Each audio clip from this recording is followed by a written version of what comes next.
Well, if you're that good at singing, on some level, your spouse has to know you're cheating. You know what I mean? I feel like being loyal when you're that talented. I mean, as a blind guy, that's got to be tough. Didn't Stephen Hawking cheat too? All these dudes who like can't Ray function. Charles, yeah, they all do a thing. Well, and it's like at that point you can say it was an accident. This is true. You know what I mean? You fell into that. Yeah. If you're literally blind, you're like, I thought it was my wife. Right. I thought. Right. This is a fact. Welcome back, guys, to this week's episode of Ben the Menace. I'm so happy. First of all, I'm just happy to have a guest. Are we live? Yeah, we're live. Awesome. Mammal is my guest. It takes the pressure off. I do a lot of these solo, and solo is like a big endeavor. I didn't realize that. And talking to somebody else who has a good story, who's entertaining, who's charismatic, what a fucking relief. It's very, very nice. Mammal, let's give it up for Mammal. He came into the studio today. Thank you. Thank you for having me. This also isn't a studio. It's an apartment, but that's all right. It feels a bit like a studio. It does. It's very quiet.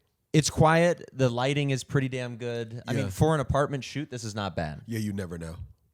And you're an interior designer, so just like, or you've done interior design. I've done interior design, yes. Just like at a glance, what do we change? What's wrong?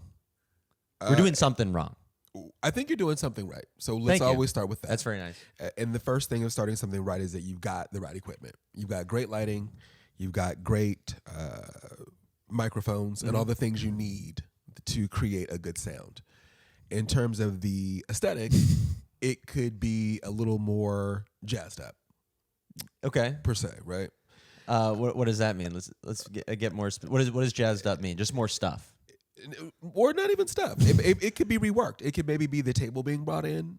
You know what I'm saying? As opposed to a couch. It depends on if you want to take it to like a Mike Wallace setup. Chairs and table. Yeah, like a Mike Wallace. Right?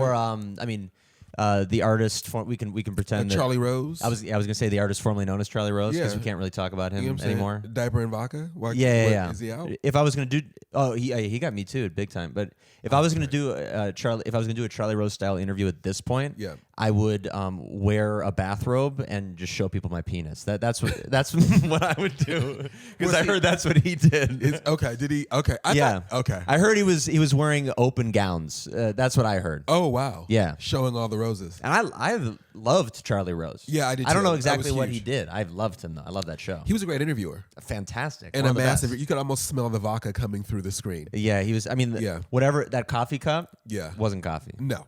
Pretty standard. No, but not this oatmeal. Is water. Yeah, you can see through that one. Yeah, this is actually. Ironically, this actually is coffee in a thing that I got at Ross. Oh, Eddie Bauer. Eddie Bauer is from the Great Northwest.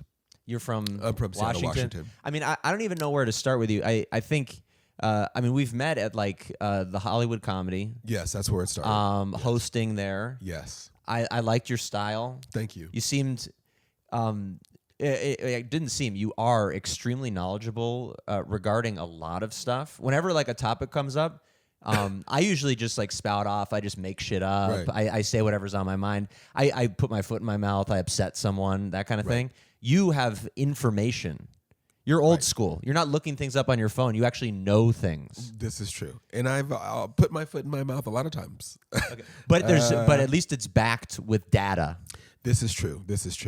Yeah, I will tell you that for me, it's a great time to be a full-time comic and really pursue it in a way, because now I have traveled and done things, and being a comic, the more you know, the better you're able to. References are so helpful. Yeah, you're able to really move around the room. Also, too, move around a crowd, right? Hell like when a crowd shouts out, "I'm from Praha," or "I'm from Bach." Yeah. You know? I mean, I don't know who you're performing for, but these are when you're doing shows for the ultra wealthy. I understand. Well, I mean, I get you. If you've traveled the country internationally, that's very helpful. Well, in regards to this is the Hollywood Comedy where people are buying their tickets on Groupon. That's true. So you're getting these spurts of like Northern Europeans that are coming to the Hollywood. They don't have to pay for valet when you stay in the flats. Well, that's the you know what I'm saying? Doing comedy in Hollywood. You do get a lot of tourists. Right. A lot. Right. This is a fact. And you know what? I also forget sometimes that we're in Hollywood. Mm-hmm. You're so busy chasing or doing the dream and doing your thing that you're like, oh yeah, I live in this town. And so the people that are around you taking pictures, you don't really see them that often, or the places you go, you don't see them as this celebrity place because you frequent it, or this is where you go to work out your material. It's banal to you. Yeah, so it's like, yeah, there it is. Yeah. Yeah. So it's always like, oh yeah, that's right. I am in this place. Oh yeah, I'm supposed to be doing it. I was trying to channel my inner Charlie Rose saying banal. I feel like he might say that. Yeah, you did right way. He would stumble a little and then he would say it. Right. That's his style because he's probably drunk. Mm-hmm. That's interesting. So you have you've had eclectic experiences, probably eclectic taste. You've done a lot of different stuff. That's very helpful. Again, I don't know exactly where to begin. I just learned on the walk up to the apartment today that you're from the Pacific Northwest. That's right, Washington, Seattle. Shout out to the 206. Shout out to Sir Mix-a-Lot. Shout out to the Nordstroms. Shout out to Howard over at Starbucks. Yes, I am from the Great Northwest. Shout out to Boeing Aircraft. I've never been up there. I love that area. I love the idea of that area. I actually this is not in America, but I was very, very convoluted. But I was catering a wedding about a week ago, and everybody at the wedding was from Vancouver Island. Oh, yep, They were the best fucking people. Because I'm catering a wedding in Malibu. I'm like, someone's gonna spit in my face. This is good to know. Do you do catering? A little for a company called Lamora. I'm probably done with them now, but I was doing it to make some extra money. Okay, it sounds like you're about to do an edit on that. Yeah, Lamora. Lamora, you're out. Lamora, great food. I'm gonna be brutally honest. They'll never see this. Great food. Oven roasted. Chris is giving me a look like, don't say this. Great food. Yeah. Wood. They have a wood burning oven that they bring to the venue. Oh, genius. Fucking incredible. Genius. Just pay a little more. Just pay me a little more. Right. Right. Bring it up to $30 an hour. That would be so nice. Carting that wood stove around is why you're being paid pennies.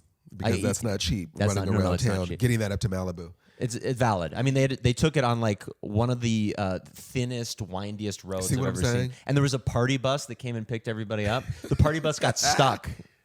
I saw it happening. So the party bus is like, okay, we got paid to come pick them up from this house. Oh, the driver stuck to pick up the passengers. They couldn't make it. So everybody had to walk down the highway to go to the party. We were about to lose half of the population of Vancouver Island just on Highway 1 on the PCH. Wow, trying to get them to the party bus. Trying to get them to the party bus so they could drink and then go out somewhere in Los Angeles. Only Vancouver. But those people, generally when you cater a wedding like that or an event like that, the people attending are just pieces of shit. Right, they're very hard to deal with. Wealthy. Yeah. But they're like, they have no manners. Like when you bring a pizza out, they just grab all of it off the tray. Right. Or a lady asks you to bring it closer to her when it's already set on a table, that kind of thing. Right. These people from Vancouver Island, I know they had money. Right.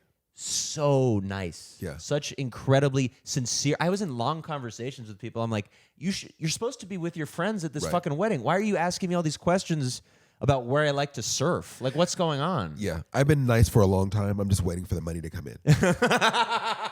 Because I come from that same corner of the world. But that area, it's good people. I kind of like the weather up there. Like it's a little darker and foggy, you know what I mean, rainy. I don't mind that. I don't mind that at all. Yeah, your complexion won't be threatened. That's for sure. I just got sunburned yesterday in San Diego. Yeah, you won't. That won't ever happen to you. I had to open every set I did 2 shows at Madhouse last night. Ooh, yeah. I love Madhouse because you get to do like 4 shows minimum in a weekend. And you're doing 10-minute sets? Yeah, actually they bumped it up. It was like 12 to 15. That's fantastic. Last night. And I also ran the lights, so it was like 17. And you drive back all the same night?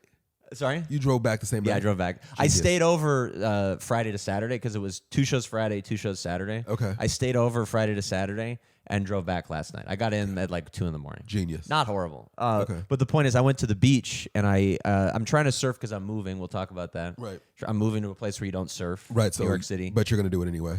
Maybe, but I'm trying to get like as much California shit in as possible because I'm about to not have California stuff in my life quite as much. Right. So I went surfing, got sunburned horribly. Yeah. And I had to open both sets last night going like, I know I'm sunburned. Like if that's what's on your mind. Because if you don't open with that, they're like, why isn't he why is his face bright red? Why isn't he talking about this? Right. And by the second show, I had like a solid bit about being a Jew who burns immediately, and they were loving it. Right. They fucking loved it. That's the glory of being a comic, because it's always about you first. It's always me. You know what I'm saying? And I feel like that was an insult, but I agree. No, no, it's just a fact. I mean, they would never. They really probably, as much as they knew you were red, they probably didn't know you were red. Do you know what I'm saying? Yes. But you had to address that, which is great, because then I felt self-conscious you about wrote it. the joke. You were writing on stage. It sounds like. To be honest, the first show, I didn't talk about anything sunburn related for like 5 minutes. Okay.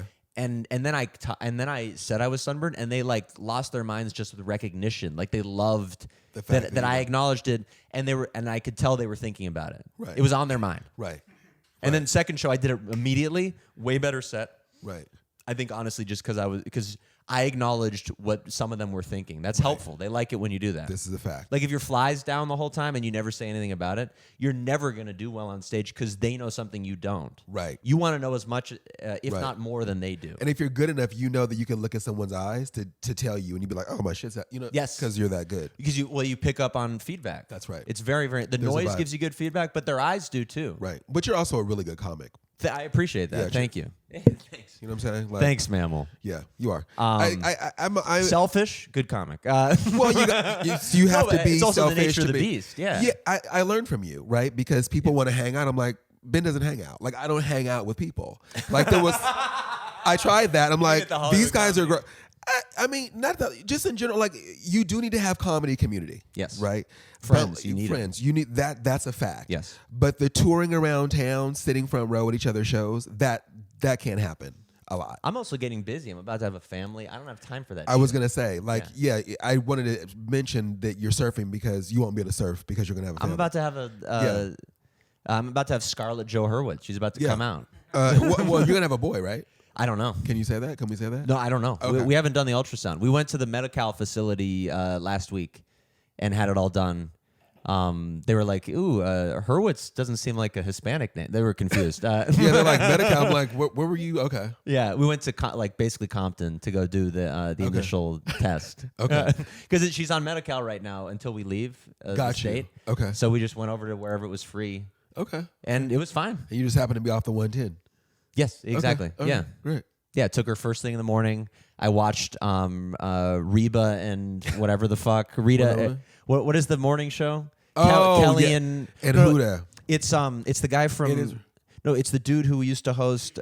No, but it's not Regis anymore. Michael Stern. It's the guy who used to host America's Got Talent. He does. He took over for Regis. Okay. So it's Ryan Seacrest and Kelly now. Wait, were you trying to say Ryan Seacrest the whole time? Yes. Okay, that's American Idol. Sorry. I only say that because... Did I say America's Got Talent? You did. I don't know this stuff. I was watching the morning show. No, it's fine because you're thinking of you again because America's Got Talent, which is great because that means us, right? Because we're comics. We could go on America's Got Talent. America's Got Talent has comics there.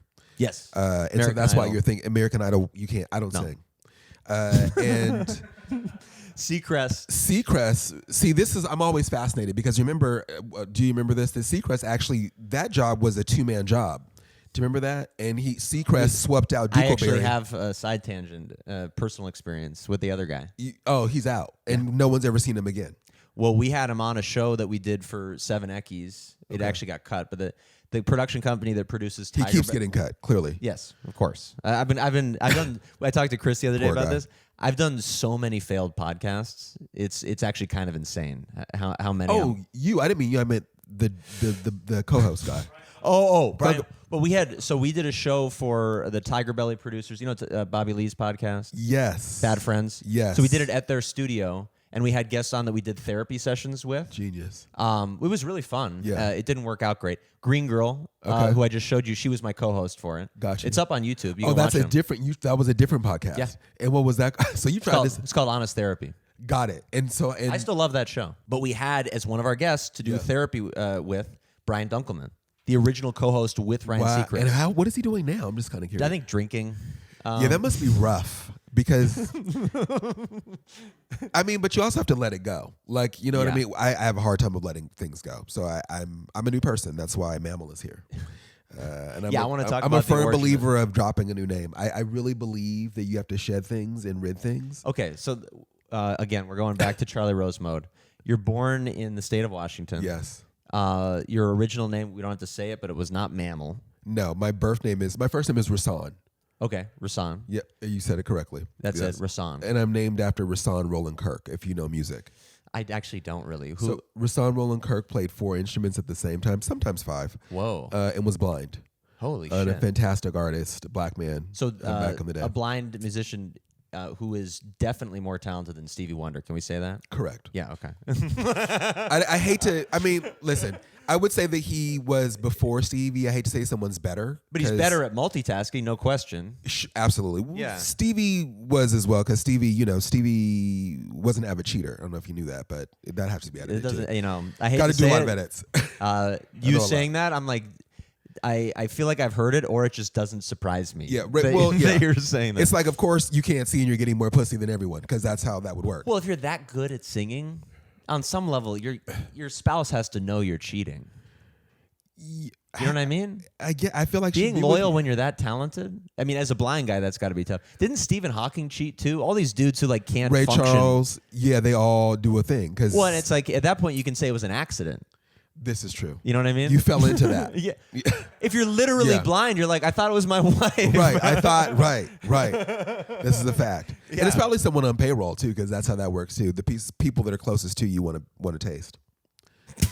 Come on. You know this. It doesn't surprise me that would happen again. Yeah, come on. These are not things that I know. This is why you can't fuck your colleagues in the world of comedy. You know, you Very, just very can't. true. You I used to work at a gym.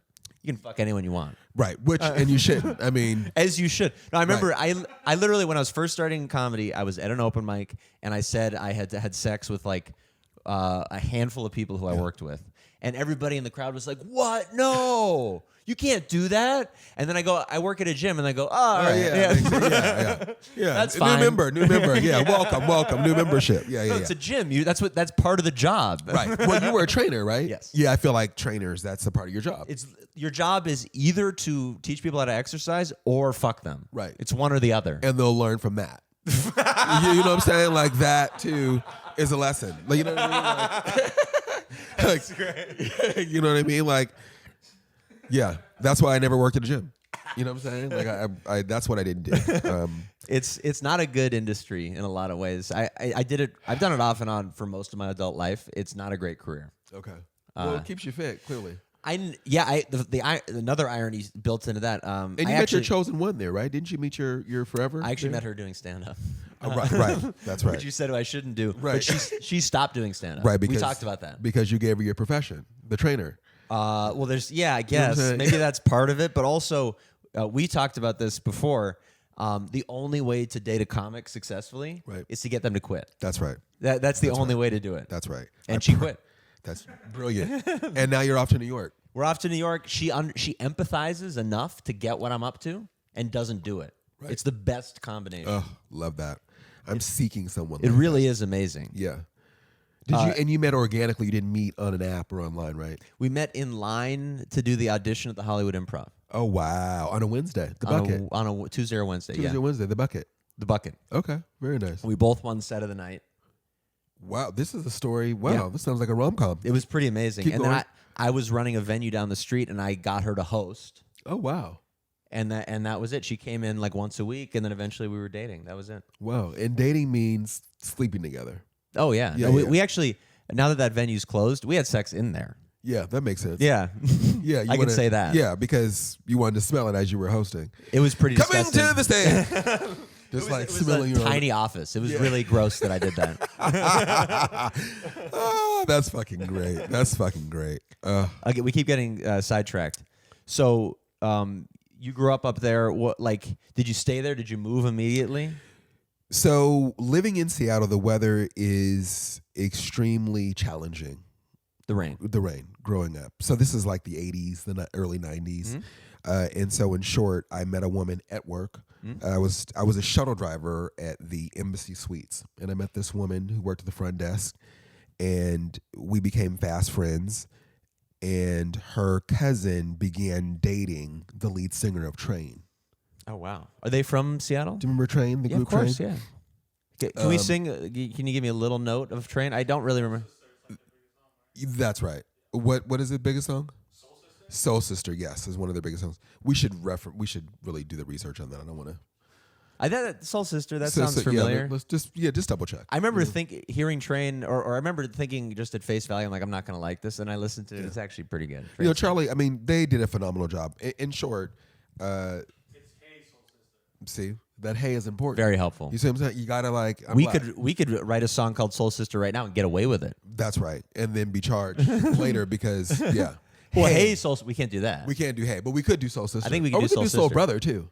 So in that, we moved to Berkeley, lived in this apartment, Berkeley, California. Berkeley, California, Oh, nice. on campus. Cool. Walking to Cafe Estrada every morning. Best. I love Berkeley. Do you know Cafe Estrada? Yeah. Best. You do know it. Yeah, I'm trying to think of where it is exactly, but I think it's in university. It's the best white chocolate mocha you ever have in I your grew up entire very life. close to there. I used to go. My parents used to take me to Berkeley like every weekend. Oh, you grew up in Berkeley? I grew up in like West Marin, like way the fuck out. Oh wow, West like Marin. Muir Beach. Do you know where that Okay, is? yep, I remember that. Yep. It's like we're in the middle of nowhere, but my parents used to drive me to Berkeley all the time. It was great. Oh, wow. Go to the cheese board, that kind of stuff. Yeah, exactly. Yeah. Just get your own wheatgrass. That was the time when you like really had wheatgrass. Yeah, I'm sure they had. We didn't get wheatgrass. I'm sure there was wheatgrass everywhere. And the rich people's children were the ones pretending to be homeless. Do you remember that? That's well, yeah, living in the trees. and living in stuff. the trees. Yes, I do know eating that. pizza out of the garbage cans. I remember that completely. Blowing on it first though. Well, there were students at UC Berkeley who were living in the trees. Yeah. I remember that vividly. Yeah. It was a time. I love that city though. This is right. Yeah, this is kind of before internet. Yeah, pre-internet. Yeah, pre-internet. Okay, so you're living there in like 80s, 90s. 90s specifically, late 90s. Because We might have been at Cafe Estrada at the same time. It's physically possible. Wow. I was probably like a little Are you guy. in fourth quarter? I don't like to say numbers, but are you in fourth quarter of your age? Are you in your third quarters? Are we? Does that mean 10 years? Like, are you in your 30s or 40s? 30s. You're in your 30s. Yeah. I'm in fourth quarter. Okay, so so you were probably like early teens. Yes. And I was a little guy, but we could have been in the same place at the same time. It's possible. Yeah, it's very possible. You could have been with your parent, Easily. and I could have been with Carla. Yes. Yeah, it's very easily. That's interesting. Wow, paths cross again. Yeah, that's wild. Wow, steep. I actually had Bill Graham presents. what is this? Do you remember Bill Graham BGP? Bill Graham. They used to put on all the concerts back in time. Oh, okay. In San Francisco. There's a Bill Graham auditorium somewhere. Is that That familiar? might be. Yep. Yeah. That might be all related because that was the person that did all your tickets Okay. back in time. In San Interesting. Francisco and Oakland and all the things. Okay. These lights are fucking hot. Yeah, they are. Yeah, they're great. I mean, They work. yeah, they obviously, yeah, the bills are getting paid around here. Yeah. Yeah, you know what I'm saying? It's good though. Okay, so you're in Berkeley. Then what happens? I'm in Berkeley. I meet some friends. I have another friend who had driven down from Seattle at the time, took me out to this club. We go into this club. We meet these guys. We're hanging out. This guy at the time they were all going to college. And then fast forward 20 years later, that guy ends up being a huge painter and having a successful career. And in that, I was invited to work with him and traveled around the world. Wow. And so that's where a lot of my references and life experiences come from, is traveling with this artist to create exhibits of work around the Interesting. world. So was that second quarter for you? Yes, that 20s. is. Very good. That's actually third quarter because I get to LA. I get to LA in 2000, my first run. Okay. And my family owns restaurants. So when you talk about being a server or catering and all the Yeah. things, I used to have an event management company. Oh, really? Yes, I used to run and produce weddings. Awesome. Yeah. I was that person. I've done a lot of that. Yeah. I mean, working weddings. Yeah. Tough on the heart on the body. Yeah, it is a little bit. I mean, it's a lot like physically moving things. Physically moving things. Walking around. Walking around for hours. Just the picking up and the lift and the loading. And if you can push up, can you push up? Can you do 50 flutes on a platter?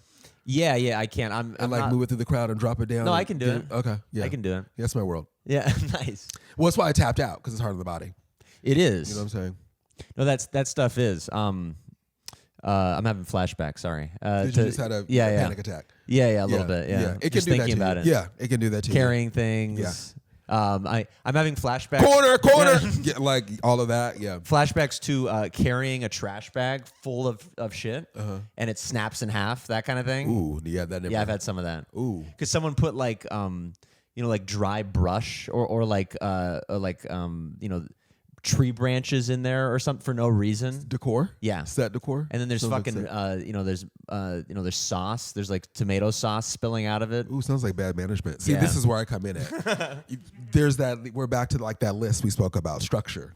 Yes. Because you have to even down to scullery. I know we're skipping and we're running all over. Yeah. But even down to scullery for productive events, that has to be managed in such a way because something like that can't happen. 100%. It shouldn't happen. You know what I mean?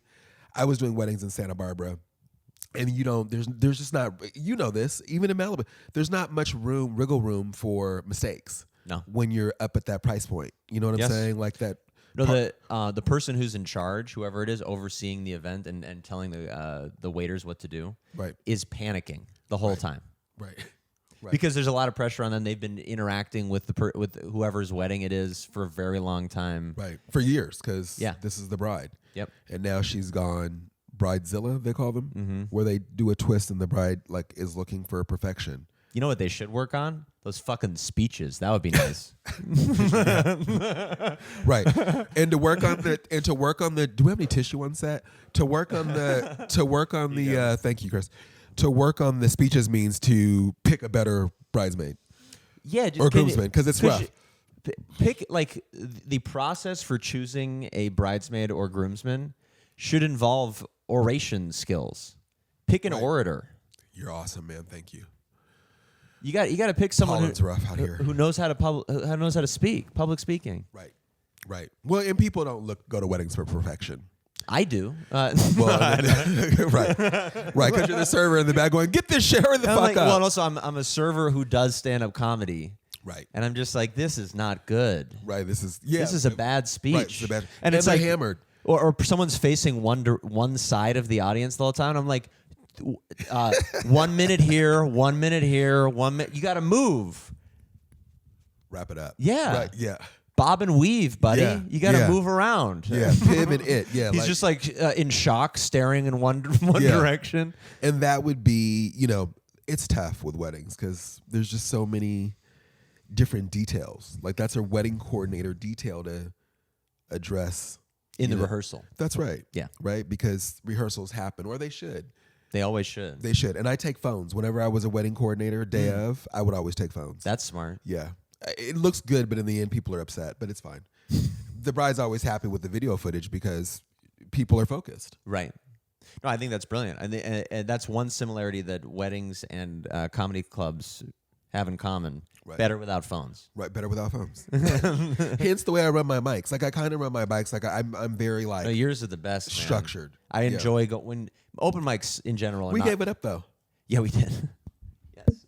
You know what I'm saying? That in was general, genius, mics are not fun. No, I thought that I was going to be able to do material. Like I thought I'd be able to work on my sets. That was the biggest joke. I needed to do that because that's a part of learning the business, and I think it's a part of. Don't they say you got to like put in 10,000 hours to get your comedy To learn how to do anything. Thank you. But comedy in particular, sure. Right. Probably more. Comedy's very hard. It's probably more. Right. Everyone says it's hard, but I don't feel that way. I feel like it's challenging. Yeah. No, that's what I mean. But we're in the saddle. It requires a lot of effort, and you got to put in a lot of time. Right. And also, like, probably true with any industry, but you have to learn how to enjoy not always doing well. You got to learn how to enjoy the stresses of it. Right. You know what I mean? And identify the stresses of it. What would that be? Well, I think most comics experience this. There's like a low-level state of panic Right. going on at all times. I needed to hear that out loud. Am I going to do well? Does the booker like me? Do these other people like? Does the crowd the kind of crowd that's going to like the stuff that I have to say? Right. All those thoughts are somewhere in your mind. Right. Ideally, not in your conscious, maybe somewhere, but they're swimming in your subconscious, no question. Right. And the best skill you can ever learn as a comic, and I haven't learned it at all. I'm freaking out half of the time before I go on stage. is to go like, I need to enjoy this, and if I'm enjoying it, they're going to enjoy it. Right. I've got to be in a good place when I go on stage. I'm in a good place 3% of the time when I go on stage. Right. Half of the time I'm like, oh my fucking, did I pull a muscle? These people, they're drunk. This sucks. Does the host like me? That kind of thing. Right. Not good. Right. positive. Like again, over the course of the shows last night, I realized in the fourth show, I was like, oh, I'm smiling sincerely. Like I'm actually enjoying myself. I'm really happy. Night and day. Right. That's when you're good. Right. That's good comedy when you are not forcing a smile. Right. Or even worse, not smiling at all on stage. Right. You better be fucking... the whole point is to have a good time. You better be Right. having a good time. Right. And if you're able to sincerely smile as like some laughs wash over you, that's the only reason we do this. Right. You don't do it. You don't do it so that you like question your life every 3 minutes. Right. Because that's Right. very easy to do. Sure. If you're not as successful. And sincerely smiling as someone who sells out theaters, that's pretty easy to do, I bet. But sincerely smiling when you're like doing a show for free in Bakersfield, that's a little harder. Well, but you do have to smile in Bakersfield before you get to that bigger show. Yes. Which is a part of... That's what makes you good. That's what makes you good, right? And you're performing for people who literally just like finished lifting bales of hay professionally, and you got to go make them laugh. Right. Or who were selling RVs earlier. Right. That sort of thing. Right. Okay, I don't want to get too sidetracked, but this is good stuff. No, but it's important to say that because I know that to be true. And that is the challenge that we work through often, right? I go to those mics, I'm like, no one's laughing, but I know that it's working. Because then when I go to the other room, the room that's where they're buying the tickets and the show is happening. They're excited to be there. They're excited, and then my genuine smile comes on, right? Or my sincere smile comes on. Yeah, and you need to work out the stuff that you're going to say in front of those people. So you have to, at least in the earlier stages, you have to do open mics. You Right. have to. Right. And it's not going to be fun. You're not going to get the response you want. But hopefully you have some semblance of an act Right. that'll work anywhere. And then you learn how to like add and subtract and edit and make it really good in front of real people. Right. That's where I'm at right now. Yeah. The add and the subtract. That's because I love the crowd working thing, but you have to have the sets. Because I could work a crowd all night long. Well, you Like, have I love people. you have an innate ability to do that, which most people don't, and that's very helpful. I keep hearing that, but I'm Yeah. like, I thank you for that. You baby. can't only rely on it. When I started, that's all I did, and I Right. had no act for like 3 years. You see what I'm saying? Yeah. And No, that's you need what to I- write jokes. That's right. Yeah. No, 100%. Yeah. I empathize completely. I used to like attack the audience or like things wouldn't work and then I would go off on something and that would always work really well. But what then ended you up need happening that was set. I was reliant on that. I Right. needed things not to work or I needed something to happen in the crowd. That's not a good place to be. You want to be able to have stuff you can Pull out. Well, and also tell every time you go on stage and enjoy it every time. Right. Because that's where the meat and potatoes, because you're building it, right? You're adding to it and you're building it up and building it out. Yeah. Right. I mean, ideally what you're doing is building an hour of stand-up. Right.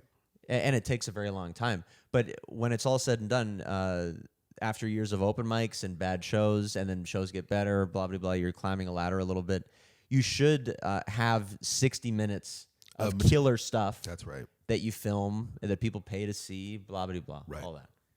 I don't want, you're such an interesting guy. Comedy is interesting, but you're more interesting than learning how to be a stand-up comic. We got to get back into you. Yeah. We should. But that was important for the viewer Yeah. to understand, because I think that there's more comics than we know that are marching in, I should say, right? That don't rely on what you just gave or have never even heard that, right? No, I think that's true. Because it's true. So back Especially to me. in LA, man. Yeah. We don't need to get started on that, but Yeah, back to me. yeah. Ta-da-ta. Yeah. So you meet this dude in Berkeley. He turns into a very successful artist. Yes, through overtime and all the things. And so we go our separate ways. We're just friends. We go our separate ways. I moved to LA in 2000. My family owned restaurants at the time. I got a call from a producer's wife, and they invite me to lunch. They invite me to lunch, and they say, "Oh, what are you doing here?" And at the time, I'm just visiting. I'm on a 10-day visit. And she says, "Oh, you want to make some money? Why don't you come and cater this event? We're gonna have you watch the door, blah blah blah blah." And it turned out to be, here it comes again, coming back to the Norwoods, Brandy. It happened to be the rap party for Moesha? Moesha. Thank you for How that. did I know that? Yeah, because I was drawing a blank from the sativa that I had. earlier. I grew up watching Moesha. With the fountain in Leimert Park. Yes. Of course, yeah. And so in that, I went to this event. The chef showed up 2 hours late. They then knew that I came from restaurants. They said, "Oh, can you start the fish? Can you start the salmon?" I ended up cooking food for 200 people. The chef showed up 6 hours later. This actress came in and said, "Oh my God, who made the salmon?" They said, "Rasan did." And then she said, can you be my nanny? I need somebody to be a manny. Well, I was a man, so a nanny manny for my nephews that are coming to visit from Florida. And they eat kosher because they're Muslim. This is like just before the internet came out. I was like, what the fuck is kosher? I was like, oh, kosher. Like, so I looked it up. I'm like, oh, I was like, I can do that. I can do that. And so I went back to Seattle, grabbed my car, put things in a U-Haul, and I moved to LA. And that's how I got to Los Angeles. Huh. Okay. And this woman was an actress, and she came. I worked for her. My friend I mentioned had graduated from Yale. Showed them some work. She bought some work. She like an MFA or something? What was he doing at Yale? Yeah, he got an MFA, In Master's in Fine Visual Arts. arts or something? Fine arts. Fine arts. Fine arts. Okay. Yeah, he's a real painter. Speaks several languages. Wow. Talk about cultured. Yeah, like born and raised in LA. And so we were like brothers at the time. And yeah, one thing led to another. I stayed in LA. This woman bought a painting from him. He went on to New York. Years later, I went to New York to visit. And I stayed in New York, and his career kind of took off. He got a deal with Puma, and in that deal, he was going to do 19 countries in 9 months, and he signed me on for that. And so I did 19 countries in 9 months. Wow. Around the world. Feels like a couple of times. And what was your position? You were like a manager, assistant, something like that? I was logistics in between Puma and the artist. Got it. And also running the teams for the different countries in which he had studios. So was this the beginning of consulting for you, kind of? Beginning of consulting for me. Also the beginning of a collaboration with a major brand. So this is kind of, for me, was the first time that I'd worked with an artist that had worked for a brand. This is something that you saw before we see what we see now, right? This also gave me the idea early on when I was working with other artists to do collaborations, brand collaborations, where I was using art to put on different forms of accessories. That didn't go well either. But yeah, this is. But you learned a lot of that. I learned so much. Yeah. I mean, beyond. I mean, I was running teams internationally and didn't even really know I was running them. I just was fixing things that I saw needed to be fixed. And I think that just came from having a business sense and seeing my family run businesses. And so you knew, like, in this collaboration as an artist, you're like, well, you made those shoes. You made that shirt, that's your art. Well, where's your signature? How is that going to become a collector's piece? Got it. And so we had to stop production because I noticed that the man's name wasn't a part of the signature on the label. And so in turn, they stopped production, add label, fix things. So then when people purchased it, actually made it a collector's item. So there's all these things that I was able to implement that I didn't even know needed implementing, but I knew that as a friend or as someone who, that if I was this person, that's just what you do. If I was a maker or a creator, that's just what you do. And so in that, also a lot of the work was, the models were picked from the streets, right? So street casting. And so a lot of that was non-models. Yeah, a lot of picking them from the streets, from underprivileged economies. Interesting. In different countries. And so that could be anywhere from the favelas in Brazil to Senegal in Africa, to Haiti, to Jamaica. That's a cool idea. And so in that, the artist is going through saying, hey, you. And in that, there's a story, there's a conversation. He takes the image and then paints the painting.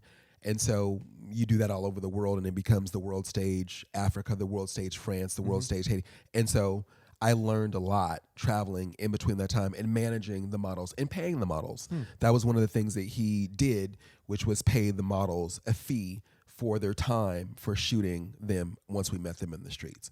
And so I also managed that money and all those things as well. So there was a lot of things that happened in that. And then I turned around and he would say to me, because he'd been to my homes in LA, can you design my home in Soho? And I was like, you got a home in Soho? He's like, yeah, I just signed a lease. I was like, oh, you just signed a lease? So he'd be doing things, moving at the speed of light, because he knew what his assignment was. I was like a free bird and was like, oh, I knew that I was funny, but I had no idea on how to connect with comedy.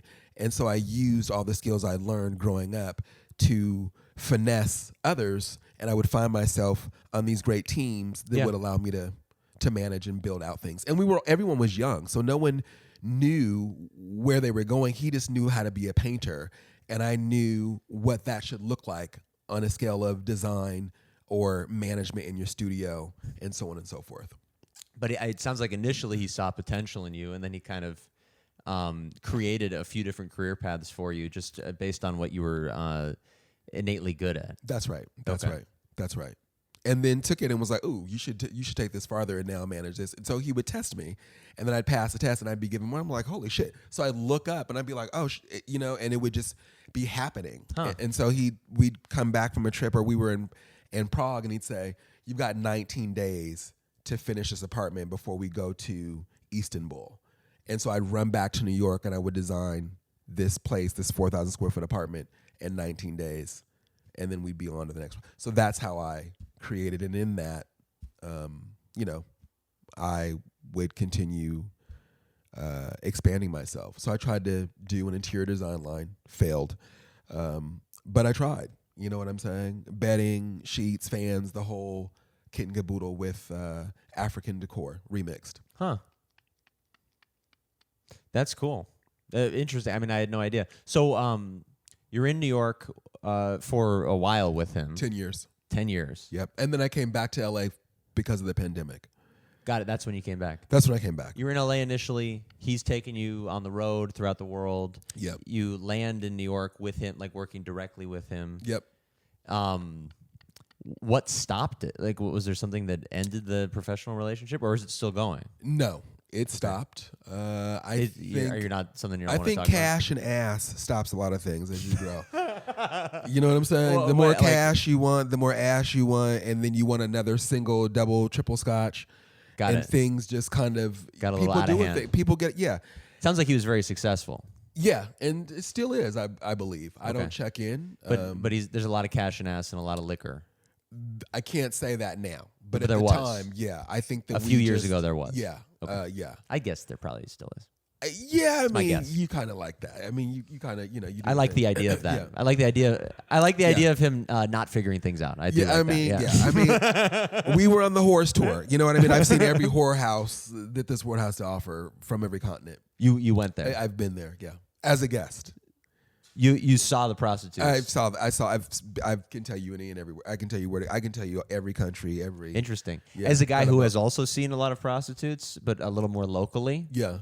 Yeah, the local meat's not as fun because it talks back. You know what I'm saying? I don't That's the anymore. power of whoring abroad. So abroad, it's like, It's just like, here's your taxi money. Oh, boy. Just go on home. I mean, You know what I'm saying? There's no like, get on out of here. There's no like. so and, I mean, I guess who It's who more in the- business. You know what I'm saying? Here we tend to. It's a job there. It's a job, right? Yeah. And in a job with a smile, everyone's happy. It's not like Well, it's like the stand-up thing. When you're good at it, you're smiling. that's right. That's right. That's right. That's right. That's right. And everyone's invited to your show. Yes, Yeah. yes. You know what I'm and you're saying? not forcing the smile. You mean it. That's right. Yeah. That's right. That's right. That's right. That's right.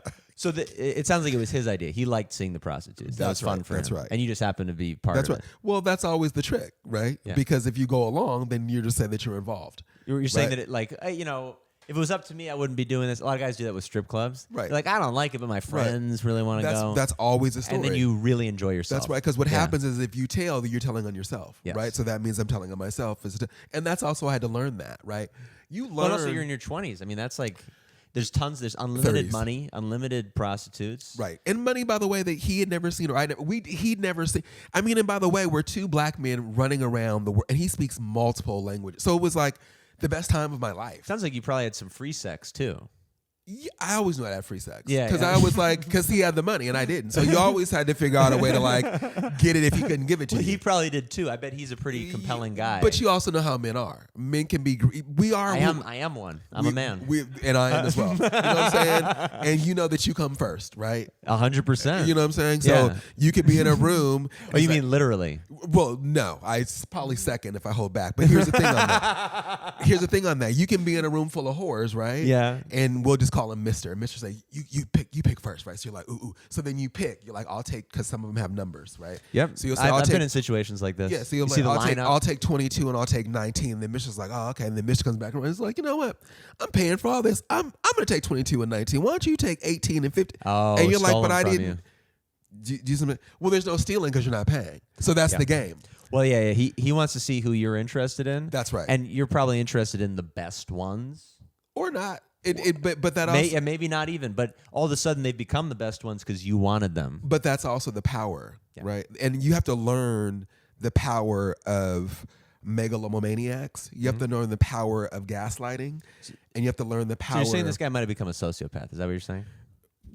If there was a bell, it'd be wrong. Okay? Because, and by the way, I get it now. Like, COVID has allowed me to understand what that was or what it is. But at the time, you don't know that. These are like your friends or your brothers. So you're thinking like, well, why would my friend that you have no idea that this is their makeup? So, you know, that fun taught me a lot of life lessons that I wouldn't have gotten in my life.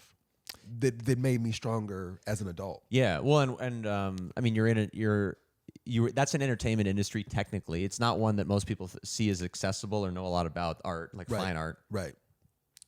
But I bet that you see some patterns now that you're doing stand up, and you're in more of like a broad, form of entertainment that everybody kind of has an awareness of, something like stand-up or acting or something like that. You probably see those personality types popping up that remind you of that guy. Slightly, but not as... The fine art world is such a rich, fine world that it's... Yes. Dude, that was my dream. I'll let you go in a second, but I always, growing up, and maybe it's how I was raised, maybe this is a bad thing, I always wanted to be I wanted to be allowed to be the most pretentious person in the world. I really did want that at some point. Like, you know what I mean? You know, when people, have you watched that new movie?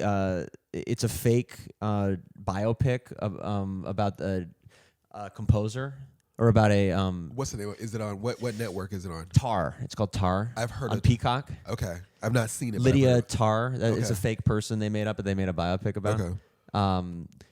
She's so debilitatingly pretentious. She just like lives in her head. She's constantly writing music and lesbian, is like having sex with different people to get and she is she a real lesbian in the film? In the movie? Okay. Yeah. She gets inspiration from cheating on people, that kind of thing. Right. I always wanted that. I really did. That's interesting. Not anymore. To admit it. Not anymore. There was a time when I wanted that for sure. When I thought that would be cool to be like an artist who just doesn't have to think about money and does everything in the name of art. I thought that would be really cool. I guess you're right. Yeah, you know what? Which sounds like I was involved in that. Kind of was. Yeah. It was very much that because in that world, you don't. There's so much money that you don't think about the money because the money and what you're creating will come to life because you've got all these backers, and those backers have the money to do it. In the fine art world, it's very fine. It's very, very rich. I mean, it's the world of gout. Yes. You know what I'm saying? Like King's disease. All the time. Yeah, for sure. Swollen feet. All day long. It's just like, oh God, and then bumping coke, and then you're having the... Do they really get gout? Most people do. You can't have scotch every night and a prime rib, and then the frog wall, and then the caviar, and then the creme fraiche. You just can't. Do you know what I'm saying? And then you're washing that down with like a Johnny Walker green or blue or red. And they're probably not in the gym a lot, you know?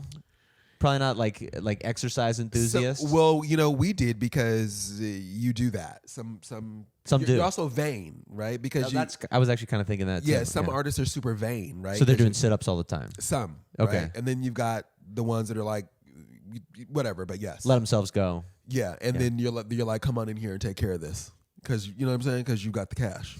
Because that's what you mean like Harvey Weinstein style. I wasn't gonna say that, but I didn't want him on my set, but he just flew private to his new prison. You saw that? No, that's bizarre. Well, until it's not. You know what I mean? Like, you know, they do it different. Yeah, that's a pretty nice way to go to prison. Well, the orange guy's not going. You know, he was at the WrestleMania last night. I don't get. He made it to my set. Didn't want him on here either. I don't know how these things. If anybody else in this planet, we'd all be in jail. Well, what do you mean? Anybody else? Just in terms of all the charges, there's no way that. Of course, you couldn't even running around not even getting away. Like, it's in real time. He's a liar. 100%. He's a megalomaniac. Yes. He too is a megalo. You know what I'm saying? Yes, that all makes sense. Okay, so let's bring it back to you. So you come back to LA. Whatever, the relationship ends with the artist, I'm guessing. Yep. Was it like a concrete thing, or did COVID just kind of stop it? It was before COVID, and I think too. I can say this now because I've done a lot of. I continue to do work on myself. I think it's so important to work on yourself, especially as a comic. How so? What are you doing? when I first started comedy, I was a lot heavier. I was almost 300 pounds. Wow. And so all the work was about being fat. Okay. Right. And so you have to be very careful about how you take care of yourself, because that's how debilitating you can be to yourself if that's your business. Right. And so I had to learn that comedy is really about you and no one else, right? And so in that, my lifestyle changed, and the work changed, the topics changed, and I just feel like a better person because I know who I am as opposed to what I was trying to be. Interesting. Right. Did you start in LA or New York?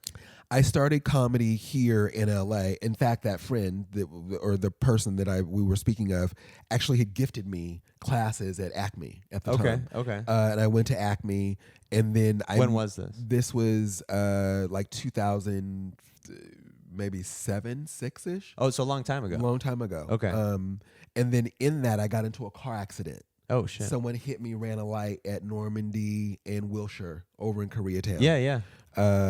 And thank God my car was still. I had a vintage Mercedes. Oh my God. With matching hubcaps. And I hate to say it, but Mexicans ran the light and they were drunk, and they found a 12-pack in the backseat of the Cherokee. Sorry, but it's a fact. And so in that, I missed my last 2 classes at Acme. I was in a brace. I had 2 more clients for wedding coordinating. Went to DC to do those clients, and that's when I saw Mr. And I ended up staying in New York. Huh. And so from there, paused comedy, got on board with Mr., went around the world, created the design and did all the things. And in that too, when I stopped working for Mr., that's really where I launched my first podcast, Mr. Welfare, Mister Welfare. The well-being of a person, place, or institution.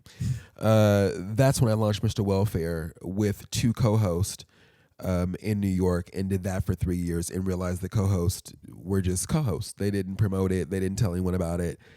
And I was like, what am I doing? Right. And so then I got depressed because that's what you do. Yeah, sure. And then I stopped. I do it all the time. Yeah, and then I stopped that, and then I launched a New York Minute under Mr. Welfare because I could do it on my own. And then I stopped that. And some things in between, like I would get some calls. Like one time, Swiss Beats. Do you know who that is? The husband to Alicia Keys. Yeah, sure. So yeah. I'm sitting in my apartment, no AC, July 2nd, frying 4-story walk up. He's like, "Hey King, it's Swizz." I was like, "Hey Swizz." I was like, "How'd you get my number?" He's like, "Oh, don't worry about that." I was like, "Okay, great." He was like, "I heard you're a master griller." He heard that I could grill, and so I got a call. I hung up the phone with him, and he asked me to come out to their place and barbecue. I said, when? He was like, tonight at 7 o'clock. I want food done by 7. I was like, oh, okay. I was like, it's 1:30. What time is it when he called? He called at 1:30 p.m. So I call my team up. You need like a whole day to barbecue. I mean, you should have a whole day. But again, I'm an entrepreneur. Like I grew up in restaurants. Of course, you say yes. You hang up and you're like, what should I charge? Because you also don't know what to charge, right? Probably a lot. And you're like, well, it's sure. Now looking back, you're like, you did it for free because that's what you do, right? You're also like, in my mind, Relationship right? building. You're building relationships, but you're also like, well, they've never had my food, so you don't. You're also like, Alicia Keys is about to eat your shit. Like, you're like, holy shit, right? And they're paying for my 2-hour Uber ride. It's a lot moving. So I say yes, and I do it, and I show up, and I get there, and You were afraid you were gonna make Alicia Keys fart. Was that a concern? It's slightly gassy. Yeah. Slightly gassy. I will say that when I arrived, they have wonderful staff, and so her chef at the time was the winner of like one of those chef shows, right? And I'm like, you're fucking, like, I almost dookied on myself. I was like, you're a fucking top chef and you're bringing me into like barbecue. He was like, yeah, we heard. I was like, but you were on a show. He was like, that doesn't matter. They was like, they want you to cook, and I just cook for her, but they want me to help you. So this chef followed behind me and took me to all the grocery stores I needed to, and then drove me back to the house, and he finished shopping while I started cooking. And so in that, I rolled out all this food for 65 people in 7 hours. And Alicia Keys was obsessed with my macaroni and cheese. I had her eating it by the spoon. Wow. Yeah. So things like that would pop up. That's amazing. On my radar. Yeah. So that's kind of the world that the art world provided for me, being in that group of people. And then I also was an auctioneer because of the art world. So I've been an auctioneer. I've done all the things. Huh. Oh yeah. You told me about that. And you do kind of have like the cadence of an auctioneer. Yeah.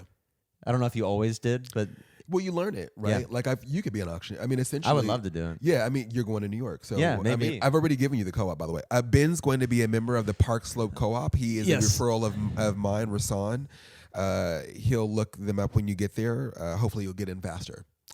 I'm hope that very helps. excited. I was just reading about it when I was waiting outside. Yeah, it's going to be the best thing for you and your family. I can't wait. Yeah. Okay, so I do want to. I want to wrap up like the story to getting here, and then I want to finish. We do a Q&A and advice at the end typically, Okay. but for our Q&A today, I'm just going to ask you for advice in New York. Okay, great. Perfect. Okay, and Love Chris has a that. question. So, for whatever reason, things are not, or the relationship isn't perfect in New York, or like I guess the podcast wasn't going exactly the way you wanted it to. I couldn't Why? figure out how to monetize it. Like that's also the trick of Tough. being an entrepreneur. It's like I didn't know how to monetize that. As much Yeah. as people were approaching me, I still didn't know how to monetize it. Okay. Back to you. Well, but what brings you to LA from New York? COVID. Cove. So you're just like, I got to get out of the city like this. Well, I knew then I lived in a much smaller apartment than when I started in New York. I also started backwards, right? So like You were rich when you started. I was it's Basically. nice being rich when you start. Okay, it's nice when the friends are on the way to being rich. Like that was the other part, and I'm also spoiled. Like so, like and my friends spoiled me. We spoiled it. So that was the thing too. Like I failed to tell you that Mister at the time wanted to get a Range Rover because he blamed me for running. Like this is the shit you do. Mister's the artist. Mister's the artist. Yeah. So this is the funny thing. Like Trying to piece it together because there's a lot of codes with you. Yeah. I don't know your name. You know. well, you know my name is Rasan. I know your first name now. Yeah. I'll never know your last name. Yeah, why? You don't need that. Yeah, so Mr. calls me and blames me because he didn't look at the gas. We shared a car, right? Or I was driving his car at the time. Okay. And he says, Mammal, I ran out of gas. I'm on the West Side Highway. I was like, okay, great. He was like, there's no gas in the car. I said, go get gas. He was like, I'm going to get a new Range Rover. The Range Rover lost. I was like, you ran out of gas, now you're going to go buy a new Range Rover? I was like, were we That's drinking last fucking night? Insane. So this is what he does. Did he leave it on the West Side He Highway? left on the West Side Highway. He goes to the dealership. Gets a new one. He calls me from the studio, and I said, "Yo, can you give me a day?" He tells me how much the car is. He's like, "It's $60,000." I said, "Can you give me a day?" I said, "I will find you a better car. I promise you. Just come back." So he comes back to the studio. We go get gas. We go to the strip club that night. No parking. Come back. So this guy was all about sex. I can't say. I mean, you're an artist. You're a dude. We're men, right? Yeah, And it's New York City. It's Five I Islands. probably would have done the same thing. Yeah. Money's coming in. Uh, You're come on. Money's come on. Yeah. And No, you're right. You're yeah, right. it's not even I don't about even know sex. why I I mean, asked. you're a single man. You're in your 30s. This is pre-COVID. After 9/11, you're living on yeah. Park Avenue. Your boys just moved. I just came to New York. We're kicking it. We're living your best life. Your studio's on 36 in Manhattan. You're kind of killing it. You're a black man. You're thriving. You speak 7 languages. You're you're murdering it. Like, where's the pussy? Where's the ass? Like, you know what I'm saying? That's all you're missing. You got the cash. Where's the ass? Right? Yes. That makes sense. You know what I'm saying? Yeah. Until he calls you blaming you for running out of gas. In short, I say, give me a day. I say, give me a day. I'll find you what you want. I'll save you some money. The next day, I found the Range Rover out in Connecticut. We drove the Discovery to Connecticut. He took a check for $40,000. He had $10,000 extra cash just in case or whatever. We test drove it. He said, Rasan, because you saved me 20 grand, I'm going to give you this Discovery. And then I had a Discovery. Land Holy Rover. shit. So In New York City. In New York City. And I also had a driveway in New York City. Yeah, that's unheard of. Where? What part of the? I'm Rasan, Were you and now I'm Mammal. Brooklyn? Yes, I was on Jefferson Avenue between Wyckoff and Knickerbocker. But you had like a house, basically. No, it was an apartment building, and the people that own my building own the building next door, and so that had a driveway. Nice. And so yeah, I mean I was a mess. I mean, so between like the range, the tailoring of the suits, the whoring around the world, the scotching, you kind of lose it. That makes complete sense. You know what I'm saying? I didn't lose it, but like you can, because what I know for sure is that love takes you further. And we were on this thing, we were brotherly loving, but I didn't know. I was like, yo, and like he would feed me an idea and like I'd help him achieve it. So it wasn't as if, you're working together, right? So he knows how to run this art world thing. I don't know anything about it, but I know how to run a business. I know how to run people. I know how to do things. And so in that, we made a good team. I made a great manager on multiple levels, and a great wingman, Sure. I've hidden a lot of bodies. You know what I'm saying? Because that happens too. You know what I mean? Yeah. Well, that's a nice segue.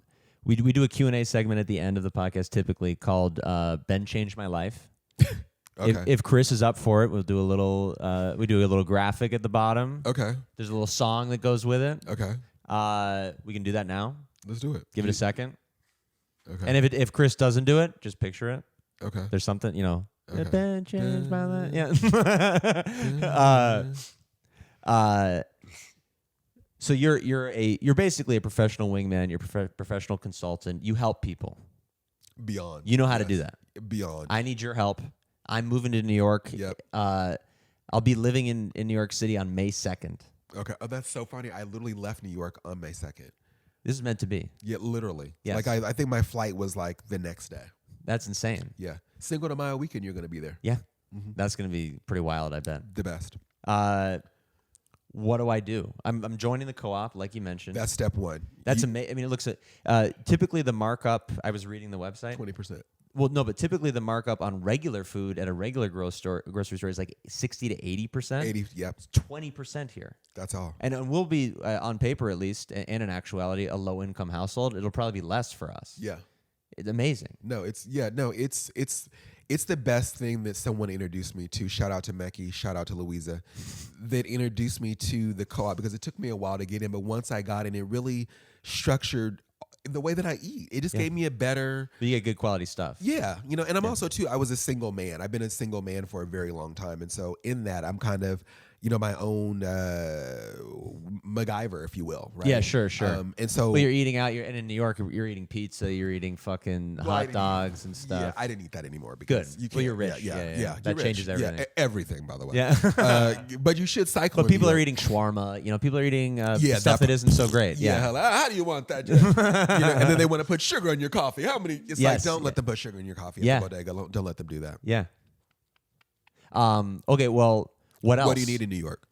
Are you going to be working comedying? What are you going to be doing? I'm going to be doing a lot of comedy. Okay. Definitely. I'm starting with a residency at the Broadway Comedy Club, so I'll have a lot of shows right away, which is awesome. That's fantastic. That's actually where I did Broadway Comedy Club. Yeah. Wow, Did you there's do a lot shows of crossover. That's where our graduation was at Gotham Comedy Club, and then my second show on my own was at Broadway Comedy Club. Okay. Yeah. And then The Stand. Interesting. Okay. So I never made The Cellar, never made the Pussycat Club or whatever that is on 4th Street. I mean, that's the dream, to get into the cellar. That's the best. But you're gonna get in there, like Thank know what? you. You're gonna get in. I'm gonna get in. Yeah. It's long term, but definitely. Yeah. And that's the goal. That's the ultimate goal. So comedy, it does come first. I mean, that's the reason we want to go there. Comedy is very, very important. So the connections that we do have are better in New York. We just know people who are a little older, people who are a little bit more successful. Right. That's very, very helpful. Right. As far as work goes, I know a restaurant owner who I might be able to wait tables for if I need to. Okay. She's great. Or do something for April Bloomfield. Do you know her? Yeah. What restaurant? She used to have. Can you look it up? Her restaurant she got Me Too'd actually, like vicariously. She didn't do anything, but her front of house guy was doing some weird shit. Touching. Yeah. Not good. Can't be touching. Yeah, well, they had a room in. It's a Spotted Pig. That was what it was called. Oh, Remember the yeah. Spotted Pig? Spotted Pig was co-owned by Jay-Z as well, I thought. Yes. One of the so partners. Friedland, her front of house guy, did stuff with Jay-Z, and she's awesome. She was my old client as a personal trainer. When she moved, she had a restaurant that she opened in L.A. that got shut down because she got Me Too'd. But it was really Mario Batali being a fucking gropey weirdo in her upstairs room with her front of house guy. Then they used to call it the rape room. Right, because you know what? We talked about this. He's the gout body. Yeah, gout body, for sure. Mario, his blood pressure was so incredibly high. I'm stunned that he was even able to rape with blood pressure that high.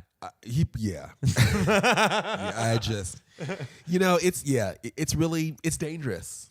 It doesn't have to be, but people put themselves there. She got fucked. I don't know what she knew or didn't know, but she didn't take part. You got to do a strong edit on this, Chris. Yeah, April got screwed, but April's opening a new restaurant in Brooklyn called. I don't know the name off the top of my head. Brooklyn? In June, she's opening. Oh, do you eat beef? Did I eat beef? Do you eat beef? Yeah. The good pizza is at Emily's. She Okay. does a good pretzel burger too, by the way. Okay. Pretzel bun, Emily's. Fantastic. You should know that. That's good to know. That's one thing, one Yeah. piece of advice. But that's a possibility for work. Okay. I also have a friend, like a family friend, who is a sound editor, and my wife might actually do some post production for her. I might be able to do some stuff for her. Yeah. She's great, Susanna Parrish. She's she. Where are you gonna be living? We're staying in Cobble Hill for 2 months, free. Right. And then we're looking for housing otherwise. And Susanna found a place in Soho that's like not too bad. It's like 2,500. I mean, for Soho, that's pretty good. How many square feet? I have no idea. It's probably tiny. We're gonna look. We'll look at other places. So here's the thing about that. We're looking for housing the second we get there. So the second you get there, Mm-hmm. I would say to you that wherever you move, you want to just you know this because you're carrying a child. You're going to be having a Yeah. Christina's pregnant. Realistically, I can't say what. I just don't think Soho's a good look for you. Okay. As someone With a kid. With the kid, it's just not. I just think that you want to be. What's ideal? I'm big on Brooklyn. People will tell you all the things. Okay. I'm huge on Brooklyn. I am. I like Brooklyn. I'm obsessed with it. Like there's just Last time I was there, I stayed in Brooklyn. Eastfields in Brooklyn. Like I loved it. Yeah, Brooklyn is just I don't know that Brooklyn's everything. It's not that I don't like the city, but I'm huge. I just like, and I also like being out of the city a little And bit. then you can go into it. And then you can go into it. No, right? I think that's great. So I should look for something. Whatever I can find in Brooklyn is good. Not whatever you can find. Preferably, it would be nice for you to be off of the AC line because your train is going to take you to West 4th. West 4th is going to be where most of your mics are going to be. Yep. So that's what I'm thinking of, Yep. right? But the good thing about the West 4th station, there's a lot of trains that pull in there from Brooklyn. Mm-hmm. The M, the F pull into West 4th. The A, the C pull into. So pretty much every train pulls into West 4th where you're going to be going. Okay. $2,500 in Soho does sound like a dream, but it's got to be small. Mr. who I just spoke about, the last rent that he paid that I did in the apartment for, and that was 2012. The rent was $12,000. Okay, $12,000, and I had to move Ari Gold out. Okay, I'll reclaim my time. In that, and that's 2013, and that was 2,500 square feet. Okay. With the garden terrace. Mm-hmm. Okay. So I'm just telling you, you need that kind of space with the child. I would love to have that kind of space, but I don't anticipate that kind of space initially. But I'm saying to you, you can get something comparable or a little with more square footage just across the bridge. I believe in Brooklyn. Okay. I believe. No, we like Brooklyn a lot. I think Yeah. that's a good option. And maybe even Long Island City a little bit. I've heard that. It's in a strange kind of a like behind God's back, like like Freeman Street or Eagle, like back up in there. Like just before. People have recommended Long Island City. Yeah. I'm up for that too. And don't forget to sign up for housing, because that's a real Government. like you should the lottery, because that lottery is a real. I've thing heard that. too. Is it an artist lottery or what kind of lottery? There's two different. There's a couple, and you should also think about transforming your art. This is why I'm asking. I need help like this. Yeah. You should also think about, because it is comedy, but you should also think about applying for performance art grants, because that also is what comedy is. It's a performance art piece. Yeah, sure. And you're gonna be in New York City, and you're doing these things which set themselves. They give grants. They give. Are you? New York is like the whore of granting. Okay, I'll do that too. Yeah. I'm actually, to be brutally honest with you, I'm also going to apply for MFAs because I write fiction, and they give some money. You should do NYU. Well, that's what I'm. So. too many mic bumps. I would like to stay in New York, obviously, if I'm going to go to one. Yeah. An old teacher of mine is actually in South Carolina, and she told me to apply to that one, and I'm like, I don't know. Too far. But New York would be good, and there's so many in New York. Columbia, NYU, Hunter, Brooklyn College, all upstate, that all that. I mean, there's so many that I think that. And then I can get money for teaching. They can give me grant money. I could probably get extra grant money through the city, right? You've got options. Okay. You've got a lot of. That's what I'm thinking. So I'll say this on record so that you won't forget. Go to creativecapital.com. Okay. You'll find a lot of. I almost wrote it down, but we'll look back at the footage. Keep that. They do a lot of grants. Okay. That's great. That's exciting too. Yeah, and the thing about grants, you just have to be a good grant writer, or have someone help you with that so that you get it. Okay. But because I was thinking even for myself, I was like, you know what? I kind of want to slide, because over a certain time, you realize when we're talking, all right, and we talked about setting up jokes. Just have to edit that. You'll hear yourself speaking, and it sounds a little bit more therapeutic, right? And it's like, ooh, this could work, but it's not really work. It works better as a performance piece, 100%, as opposed to like trying to take it to a mic. No, I just wrote kind of like it's prose. It's like essay mixed with story. I just wrote something kind of like a 20-page thing, like a short story basically. And if I did it on stage, people would be like, "What the fuck is wrong with you?" But for fiction, it's funny. See, and it's like, because it's like bitter and self-loathing, but it's a character it's not me, It's like that kind of thing. Right. I'm not this guy, but I am that guy. I was gonna say, I'm like, you do a good part. You're like, it's not me. I was like, it's fucking you. No, but the beauty of an art form like that is you can pretend it's not you. That's right. Like Bukowski can go like, this is, it's rhetorical. It's him. Right. Of course it's him. That's what I'm trying to get. I'm slowly letting myself get there from, like, I'll be very honest with you. COVID in my life, like, I speak about Mr. lightly, but some of those things are very traumatic for me. I just see, I've gone to therapy for years. Just to even be able to form and even like briefly discuss it today is a big achievement. Mm-hmm. And so finally I'm at a place where I'm understanding that also is allowing me to go ham in comedy and just be a better comic. Yeah. By giving myself this permission. So just being on this podcast has been great, because it's like, oh, okay. And hearing you speak, it's like, oh, I'm getting closer to that. I love that. Well, and you're helping me a lot too. Is there any more, before we wrap up completely, is there any more concrete advice? Anything like, what do I have to do if I'm living in New York? Are you going to continue the podcast? Yeah. I would say make sure you serve water to your guest. I gave you water? I'm empty. But I'd say... Oh, more water. Yeah, and not a water guy, but just a gallon. Perhaps we can serve ourselves. Okay, that's smart. That's one. I like that. Like a jug? Just a jug. That way yourself... No, and then that way we can like do a thing. Yeah, that's a good idea. Just because we're pollen, cotton mouth, we're dry. Like 100%. Some of us smoke weed. And so, you know what I mean? No, but I think... I don't know what else. I think you have everything. You've got a great toolbox of jokes and comedy, and you have a vision, and you have a goal, and you also already know your purpose there. And that in itself is going to allow you to thrive. That makes sense. A lot of people go to New York and they don't have half of that. Yeah. Not even a quarter or a portion. And the fact that you're already ahead and you're going to apply at the co-op, that's major. Yes. The fact that you already have a support system, that's major. And you're moving there in a good season. So I would tell you that this way you can set up yourself for fall. Because winter, those are brutal. Yeah. Those aren't your friend. No, we have 6 months before that. Now, Right. the baby's going to come during winter, which is not ideal. When's the baby's, what's the due date? It's going to be like around Thanksgiving. So you're having a Scorpio. Yeah. I'm a Scorpio. I'm a Scorpio. That's You're wild. a Scorpio? Yeah. God damn it. That's genius. When's your birthday? November 8th. What are you? I'm November 8th. Are you serious? I'm dead serious. That's You're wild. fucking kidding me. You're November 8th? Yeah. What are the odds of that? Wow, Chris. 1108. Wow, that's deep. Yeah. Wow, and you really do inspire me with the way in which you structure comedy.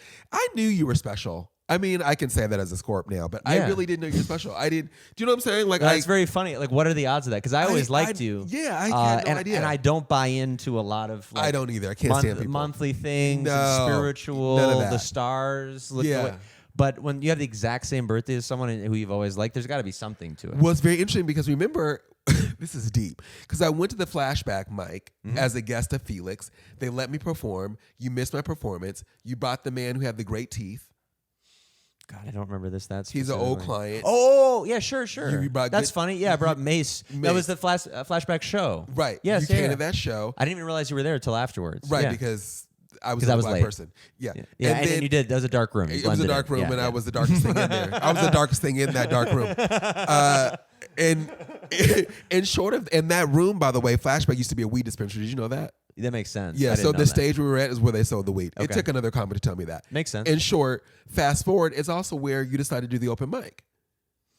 Remember, you were like, oh, I can take a couple of hours. Yes. So there's just so many things. Yes. Meant to be. Meant to be. So this is good. Wow, same birthday. What was your question, Chris? Oh, yeah. We'll finish with that. Yeah, let's hand him a mic. Fucking deep. Yeah. You're handing a long cord. Here, take this. I get it. That's smart.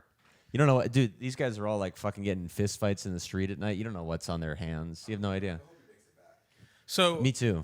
So throughout the podcast, you've talked about this fascinating life you lived, and something that kind of stuck out to me the most is how you've been able to capitalize on the success that you found and really how to make that work and really learn a lot from those experiences. But I was wondering if you're comfortable talking about this.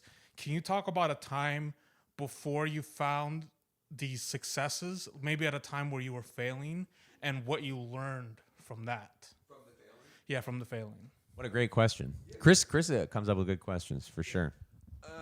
Mine is just like, hey, can you help me? That's my question. Yeah, that sounds like a 1108. Yeah, that's a November I'm very much 8th, like, can you just knock that out for me? Yeah, or just like, please tell me what to do. Yeah, that's my question. That's a constant question for me.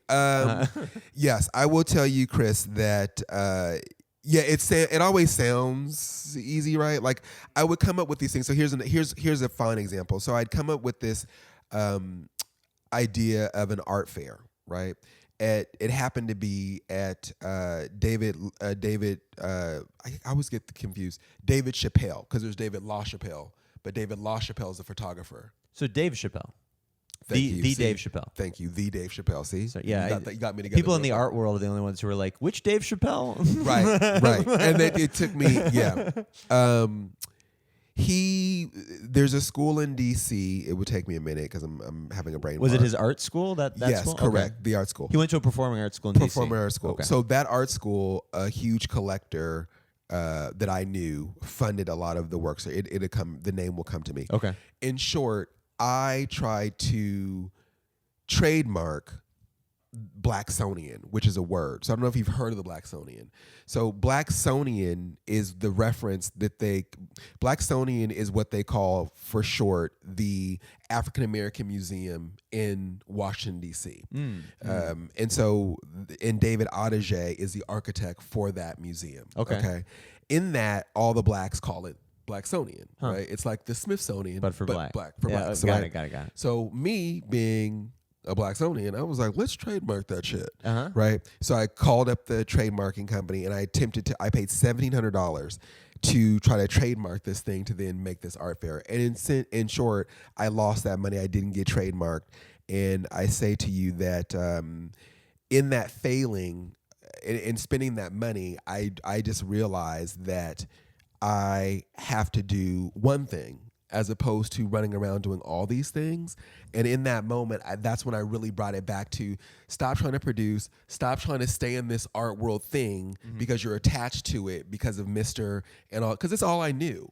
And I didn't know how to let go of it. There's probably some ego attached to it. It's your identity. My identity in New York, right? Yeah. And I'm also like, you got a $12,000 apartment. That sounds pretty good. I would say attached to that too. Well, I didn't live there. I designed it for him. This is where he lived. Oh, got it. He lived there on Green Street. Okay. It's you'll go there. So I designed it for him, and I lived in Brooklyn with my driveway and my Discovery. Got it. Remember, I had that. Yes. But I say that to say, in short, that what I learned is that I have to just do the comedy. I can't be the producer. I can't be the wedding planner. I can't be the consultant. I have to be the comedian, and I have to focus on that. Doesn't mean I can't make money in other ways in other places, but I have to give my soul and my heart to this one thing. And at that time, I was doing 6 different things, trying to still say I want to do comedy, and I never touched a mic. I never made it to a stand-up. It's easy to put off. Easy, but I would sit in the room, and Carmichael would be like I was sitting in the rooms with them before they got big. I would be sitting in the back, just watching, shaking, scared to go up. With Carmichael and the guy from Saturday Night Live, Michael Longfellow. Yes. Yeah. I would be sitting in the back reading my terrible jokes. They were horrifying, and a lot of them were about celebrities. And it wasn't until I went to comedy school where I learned that comedy is about you and not about anybody else. And that's the biggest thing for me today when you're out hearing comedy. It's like, this dude's up here going on a rant about everyone else in town, but it has nothing to do with you. So what am I learning about you if I have to? So that's where I had to really bring it in. And that's what my whole thing is like, what part of my life am I going to give this audience? What am I going to give to these people? That's my brand, right? And who am I speaking to? Because I have a lot to offer. I think I can tell people things that will help them save some time out of their lives. Absolutely. You know what I'm saying? Like this shit that happened with the person that's hosting us here. You know, I hate that they're still gone over a device. You know what I'm saying? Like, God knows they're what's going still on with gone. them. And I hope it's a good thing. But you know what I'm saying? As you get older, you really manage your time in a better way. Absolutely. Was that a good answer? That's an excellent answer. Okay, thank you for that. Well, we'll do this again at some point, definitely. Yeah, maybe now- in New York, maybe in LA. Yeah, now that I know that I come in a Jewish form. Yeah. And, On the Jewish Mammal. yeah, you're the Jewish mammal. Yeah, and, that might be true. There's You know something what I'm to saying? that. Yeah. And yeah. Yeah, we both have like an origin story out of Berkeley, California. It is Who knew? interesting. And I'm like, it's interesting because like I do want to have a family. So yeah, you're ahead of me. Like I literally am like, In some ways, you're ahead of me. yeah, Many ways. this is good. One But- way I'm ahead of but you. we've got some good looking up, some good stuff. Yes. Yeah, we'll do follow-ups. But for now, for today, we're done. Any plugs? Anything you want to plug specifically? The old podcast? Anything? When does this air? I'm backlogging a lot, so maybe in May. Oh well, shit. My plugs won't matter. I mean, unless I'm like hair you can plugging. And also, Yeah. like you don't want to plug your old podcast or just your social you could- media yeah, in general. you could do the Mammal Effect, IG, Instagram, the Mammal Effect. There we go.